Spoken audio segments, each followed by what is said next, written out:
Good morning guys. आज है 13 अगस्त 2021। चलिए बिना टाइम वेस्ट किए स्टार्ट करते हैं। क्वेश्चन नंबर फर्स्ट आज का है। क्वेश्चन नंबर फर्स्ट कि अंतर्राष्ट्रीय युवा दिवस कब मनाया गया? तो इसका आंसर है 12 अगस्त। 12 अगस्त को क्या मनाया गया? अंतर्राष्ट्रीय युवा दिवस।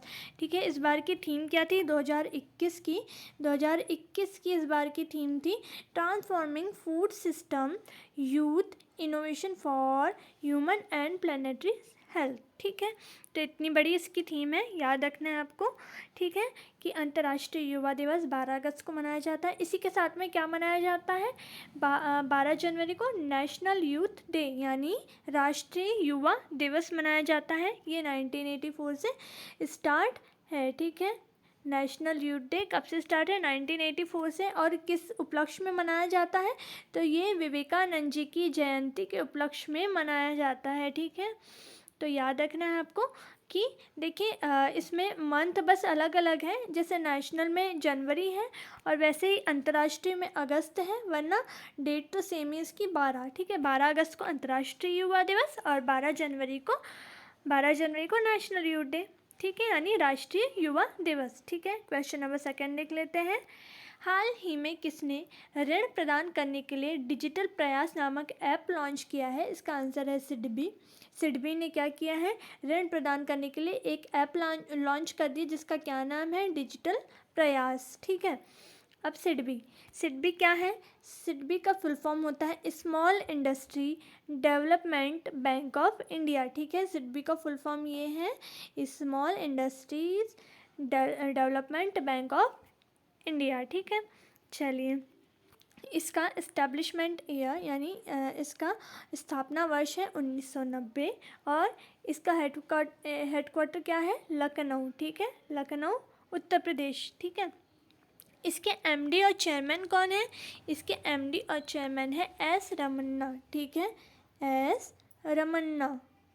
ठीक है, चलिए तो सिडबी के बारे में आपको इतना पता होना चाहिए कि इसने ऋण प्रदान करने के लिए एक डिजिटल प्रयास नामक ऐप लॉन्च किया है। ठीक है, इसका कार्य क्या होता है वैसे सिडबी का? समझ लेते हैं। इसमें क्या होता है? सूक्ष्म लघु और जो मध्यम उद्योग रहते हैं उनकी वृद्धि और विकास का इनको काम करना होता है। क्या क्या करना होता है? जो सूक्ष्म लघु और मध्यम, ऐसे 3 टाइप के उद्योग रहते हैं ना, उनका विकास और उनका कार्य देखते हैं ये सिडबी। ठीक है, चलिए question number third. Ram Rao the story of India's farm crisis नामक किताब के लेखक कौन है? तो जयदीप हर्दीकर है। देखिए बुक्स अभी बहुत बार क्वेश्चन में आ रही हैं हमारे और बहुत ही इम्पोर्टेंट बुक्स हैं, एक भी फालतू की नहीं है। ठीक है, तो इनको नोट कर लीजिएगा अलग से। बुक वाला जो पोर्शन आपने बनाया होगा इम्पॉर्टेंट बुक्स का अलग से, इम्पॉर्टेंट डेज़ का अलग से, हमने आपको बताया था कि अलग अलग बनाना है इन सब चीज़ों का पोर्शन। तो उस पोर्शन में ये लिखना है कि इस बुक का नाम ये है और इसके लेखक ये है। ठीक है, तो Ram Rao the story of India's farm crisis के लेखक कौन है? जयदीप हर्दीकर। ठीक है, इसमें क्या बताया गया है? इसमें बताया गया है एक विदर्भ क्षेत्र है महाराष्ट्र में जो कि कुख्यात है, मतलब बदनाम है। ठीक है, विदर्भ क्षेत्र क्या है? कुख्यात क्षेत्र है एक।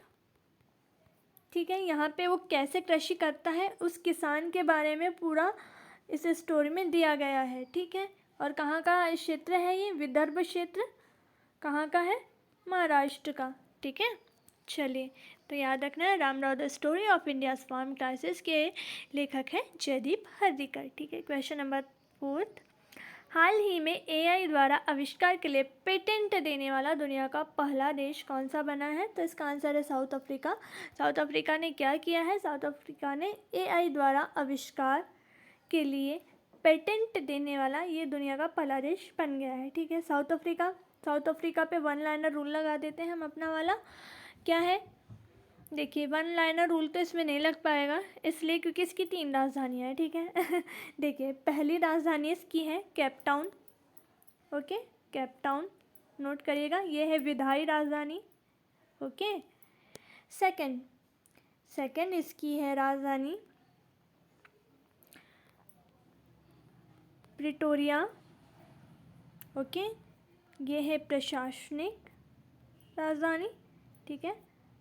थर्ड और लास्ट कौन सी है? ब्लॉमफॉन्टेन, ब्लॉमफॉन्टेन, ठीक है। ये है न्यायिक राजधानी। ओके, तो ये अलग से नोट करिएगा, ये तीनों राजधानियाँ, ठीक है। एक बार रिवाइज कर देती हूँ मैं ताकि आप नोट कर सके अच्छे से। केप टाउन है विधायी, प्रिटोरिया है प्रशासनिक और ब्लॉमफॉन्टेन है न्यायिक राजधानी, ठीक है। यहाँ की करेंसी चलती है रैंड, ठीक है, यहाँ की करेंसी चलती है रैंड। चलिए, तो इतना याद रखना है आपको क्वेश्चन नंबर 4 में। ओके, क्वेश्चन नंबर 5 है, हाल ही में किस राज्य ने वन धन योजना के तहत 7 राष्ट्रीय पुरस्कार जीते? इसका आंसर है नागालैंड। नागालैंड ने वन धन योजना के तहत कितने राष्ट्रीय पुरस्कार जीते हैं? ये भी एक क्वेश्चन बन सकता है। तो इसने जीते हैं 7 राष्ट्रीय पुरस्कार, ठीक है। ये क्यों पुरस्कार दिए गए भाई?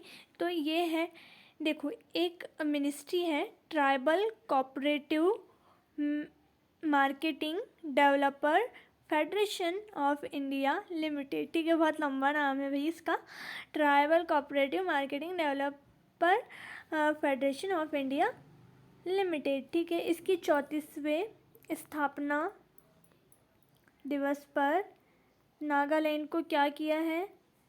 हाल ही में वन धन योजना के तहत 7 राष्ट्रीय पुरस्कार दिए गए हैं, ठीक है। तो आपको इतना याद रखना है क्वेश्चन नंबर 5 से।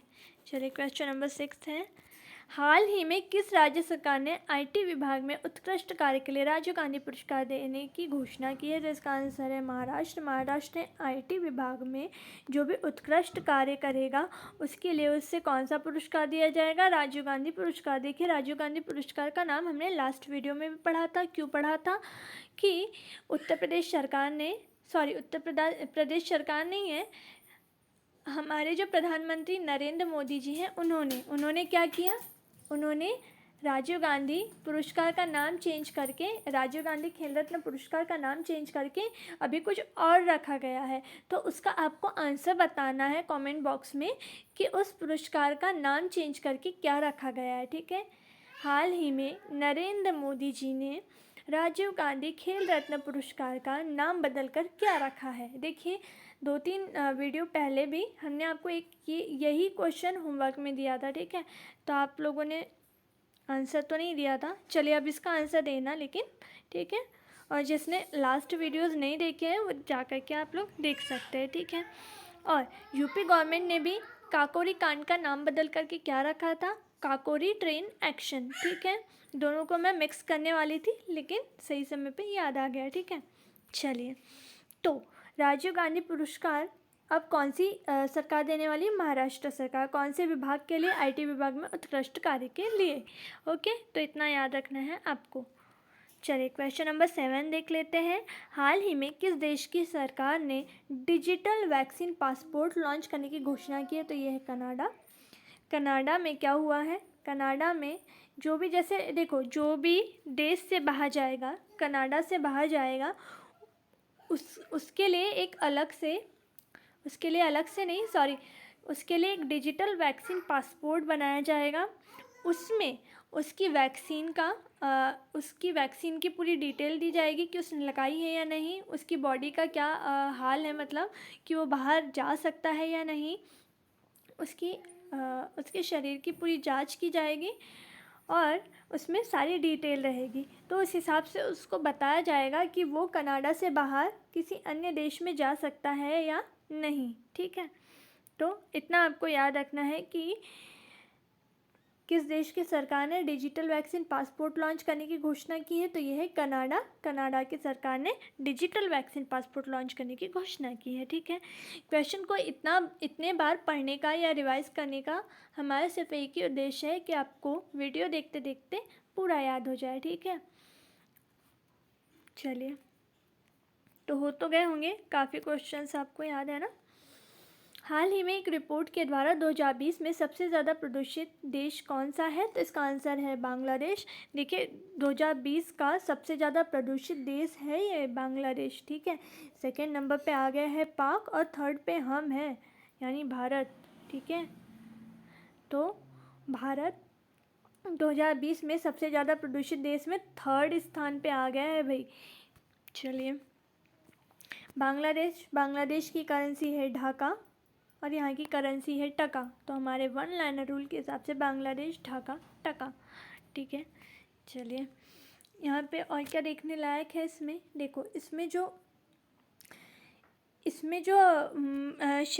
इसमें शहर के ऊपर भी एक रिपोर्ट जारी की गई थी, जिसमें देखो चीन का एक होटन शहर है, ये दुनिया का सबसे ज़्यादा प्रदूषित शहर है। और 2nd नंबर पे फिर हम आ गए हैं, मतलब गाज़ियाबाद। क्या नाम है हमारे शहर का? गाज़ियाबाद, जो कि कहाँ पे स्थित है? उत्तर प्रदेश में। ठीक है, उत्तर प्रदेश का एक शहर है गाज़ियाबाद, वो है 2nd नंबर पर विश्व का सबसे ज़्यादा प्रदूषित शहर। ठीक है, विश्व का दूसरा सबसे ज़्यादा प्रदूषित शहर। और पहला कौन सा है? चीन का एक होटन नाम का शहर है, होटन। ठीक है, होटल नहीं, होटन। चलिए, तो इतना याद रखना है कि बांग्लादेश 2020 में सबसे ज़्यादा प्रदूषित देश है। ओके, चलिए नेक्स्ट।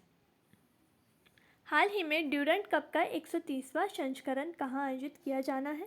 तो कोलकाता कहाँ है? पश्चिम बंगाल में। ठीक है, तो 130वां संस्करण रहेगा ड्यूरेंट कप का। ठीक है, चलिए, तो ये कहाँ होने वाला है? कोलकाता में। Okay, question number 10th, sky tracks world airport award ranking 2021 में भारत का सर्वश्रेष्ठ एयरपोर्ट कौन सा है? तो दिल्ली इंटरनेशनल एयरपोर्ट। ठीक है, ये किसने जारी की है ये रैंकिंग? देखिए, ये क्या नाम है इसका? Sky tracks world airport award ranking में 2021 में भारत का सर्वश्रेष्ठ एयरपोर्ट है दिल्ली का। कौन सा? Delhi international airport. ठीक है, देखिए ये थे आज के क्वेश्चन।